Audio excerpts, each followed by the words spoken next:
সুপ্রিয় দর্শক, আসসালামু আলাইকুম। আবারও চলে আসলাম আপনাদের মাঝে নতুন একটা ভিডিও নিয়ে।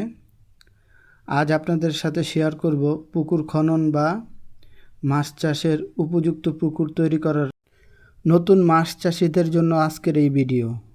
যারা বাণিজ্যিকভাবে মাছ চাষ করতে যাচ্ছেন তারা হয়তো বা জানেন না, পুকুরে বিভিন্ন কোম্পানির সম্প্রুপ খাবার দিলে বিভিন্ন ধরনের গ্যাস তৈরি হয়, যার মধ্যে হচ্ছে অ্যামোনিয়া ও মিথেন। এই অ্যামোনিয়া তৈরি হয় মাছের বিষ্ঠা থেকে। এই বিষ্ঠাটা একটা সময় পুকুরের তলদেশে পলি আকারে জমা হয়, যা 2-3 বছর অন্তর অন্তর পুকুরের তলদেশের মাটিটা খনন করতে হয়। পুকুরের তলদেশটা খনন করলে পরবর্তী 2-1 বছর খুব ভালো মাছ উৎপাদন করা সম্ভব হয়। অ্যামোনিয়া ও মিথেন গ্যাসের সম্ভাবনা খুবই কম থাকে এবং চারপাশের যে বাঁধ দিতে হয়, ঘেরের বা পুকুরের যে চারপাশের বাঁধ বাবদ এই খননটা করতেই হয়।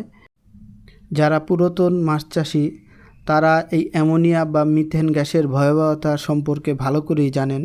আর যারা নতুন চাষি তাদেরকে আমি বলবো, আপনারা ভালো করে বুঝে শুনে এই অ্যামোনিয়ার সম্পর্কে জানবেন, মিথেন গ্যাস সম্পর্কে জানবেন, তারপরে খামার করতে আসবেন।